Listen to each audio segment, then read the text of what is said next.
జీ5 app download చేసుకుని పూర్తి ఎపిసోడ్లని ఉచితంగా చూడండి. మీరు అడిగినంత ఫీజు ఇచ్చుకుంటాను, నాకు న్యాయం చేయండి సార్. ఎంత ఫీజు ఇస్తారేంటి? ల్యాండ్లో నా వాటా 5 కోట్లు మేడం. కేసు గెలిస్తే 5% ఇస్తాను. 5% కాదు, 50-50. 2.5 కోట్లు ఇవ్వాలి.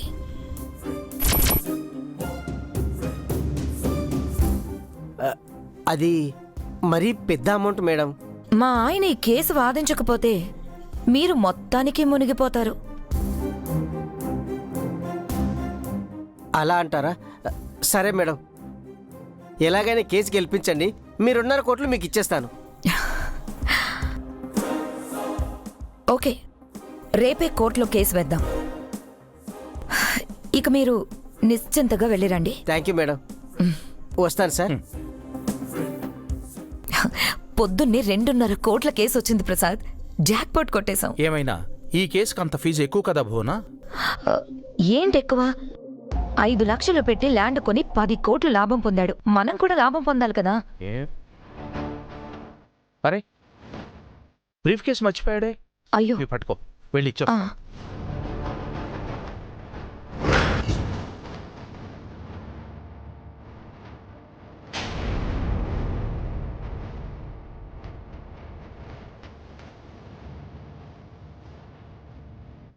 Hello, excuse me.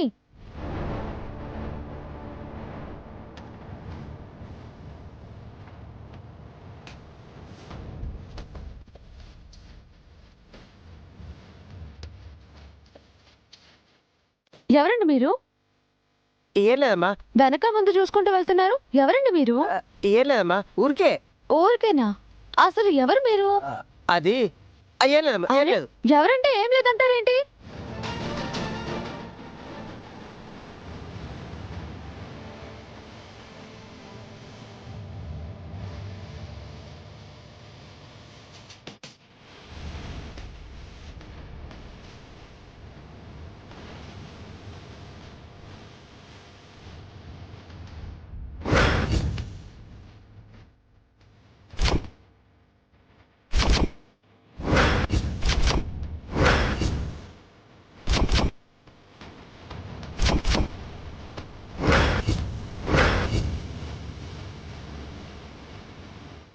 దేవుడయ్యా, వాడి కొడుకొచ్చారేంటి? వాళ్ళతో ఇతను సైగ చేస్తున్నాడేంటి? ఫోన్లో చెప్పినట్టు ఇంట్లో ఎవరినైనా తప్పుడు కేసులో ఇరికించడానికి ప్లాన్ చేస్తున్నారా?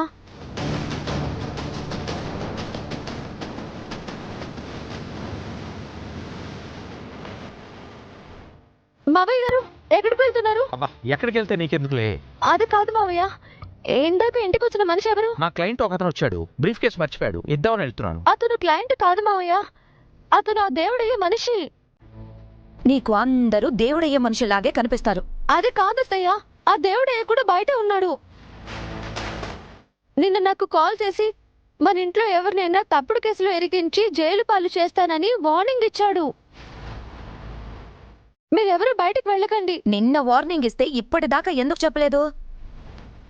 అంతా అబద్ధం ప్రసాద్. ఇందాక అతను మనకి కేసు ఇవ్వడం తను చూసుంటుంది. ఆ కేసు తను కొట్టేయాలని ఇలా మాట్లాడుతుంది. అత్తయ్యా, నాకు అలాంటి ఉద్దేశం లేదు. అతను క్లయింట్ కాదు, క్రిమినల్ అని నాకు డౌట్గా ఉంది. చూడమ్మాయ్, మన దగ్గరకు వచ్చే క్లయింట్స్ అందరూ మహాత్ములే కావక్కర్లేదు. వాళ్ళు నాకు కేసు ఇస్తారు, వాదించి గెలిపిస్తాను. That's it. మావయ్య, అతను వచ్చింది కేసు పని మీద అయితే పర్వాలేదు. వేరే ఉద్దేశాలుంటే మనమే చిక్కుల్లో పడతాం. పడితే మేము చూసుకుంటాం. నువ్వు వెళ్ళు ప్రసాద్, లేదంటే ఆ క్లయింట్ వెళ్ళిపోతాడు.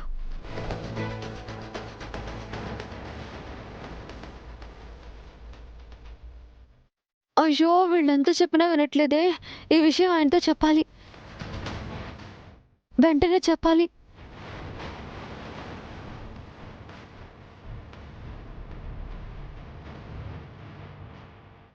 సోమశేఖర్ గారు,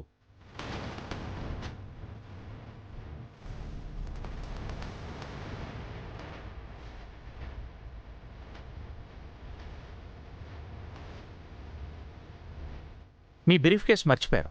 మీరెంత గొప్పవారు సార్. మీరే స్వయంగా నాకు బ్రీఫ్ కేసు ఇవ్వడానికి వచ్చారా? మీరు నా క్లయింట్, మీ బ్రీఫ్ కేసు మీకు ఇవ్వటానికి ఉంది. సరే సరే, నేను మళ్ళీ చేస్తాను.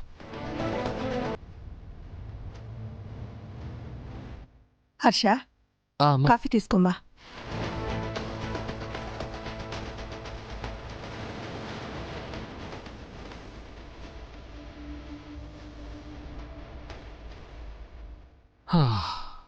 అమ్మా, నీ చేతి కాఫీ అమృతమే అనుకో. ఈ టేస్ట్ ఇంకెవ్వరికి రాదు. చాలేరా, దివ్య కాఫీ ఇచ్చినా ఇలాగే మాట్లాడతాం. ఏమండి, పెద్ద ప్రాబ్లం రాబోతుందండి. ఏమైందండి? నేనెంత చెప్పినా వినకుండా మావయ్య గారు ఆ సూట్ కేసు తీసుకుని వెళ్తున్నారండి. ఏ సూట్ కేసమ్మా? మీకు విషయం తెలియదు కదత్తయ్య. ఇందాక ఒక వ్యక్తి క్లయింట్ల ఇంటికొచ్చి మావయ్య గారిని కలిశారు. అతను వెళ్తూ వెళ్తూ నాకు ఎదురుపడ్డాడు. నన్ను చూడగానే అతనిలో కంగారు కనిపించింది. డౌట్ వచ్చి నేను బయటకు వెళ్ళి చూశాను. దూరంగా దేవుడయ్య అతని కొడుకు సురేష్ ఉన్నాడు. ఈ వ్యక్తిని వాళ్ళు సైగలు చేసుకుంటున్నారు. అంటే క్లయింట్లో వచ్చిన వ్యక్తి దేవుడై మనిషి అయి ఉంటాడు దివ్యమ్మ. అందుకే డౌట్ వచ్చింది. అందుకే మావయ్య గారిని ఆపబోయాను, కానీ ఆయన ఆగలేరు. దేవుడయ్య మనిషి క్లయింట్లా మన ఇంటికి వచ్చాడంటే ఏదో తప్పు జరగబోతోందండి. లేదండి, ఏదైనా తప్పుడు కేసులో మావయ్య గారిని ఇరికించబోతున్నారేమోనని నాకు డౌట్గా ఉంది. ఇదిగోండి brief case. Thank you sir. నేను ఒకటి మీకు ఇవ్వడం మర్చిపోయాను. 1 minute sir.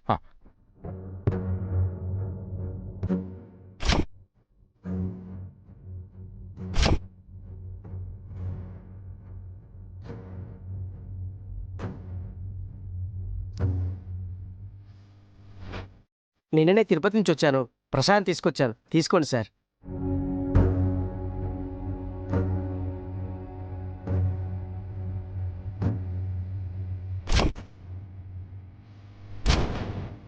Thank you. Me phone number నా దగ్గర ఉంది. కేస్ డీటెయిల్స్ వాట్సాప్ చేస్తాను.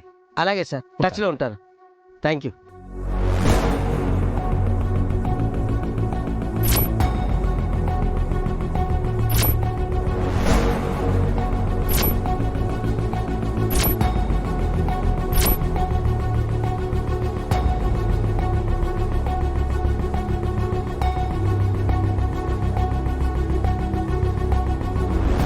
జీ5 యాప్ డౌన్లోడ్ చేసి అన్ని ఎపిసోడ్స్ పూర్తి ఉచితంగా చూడండి.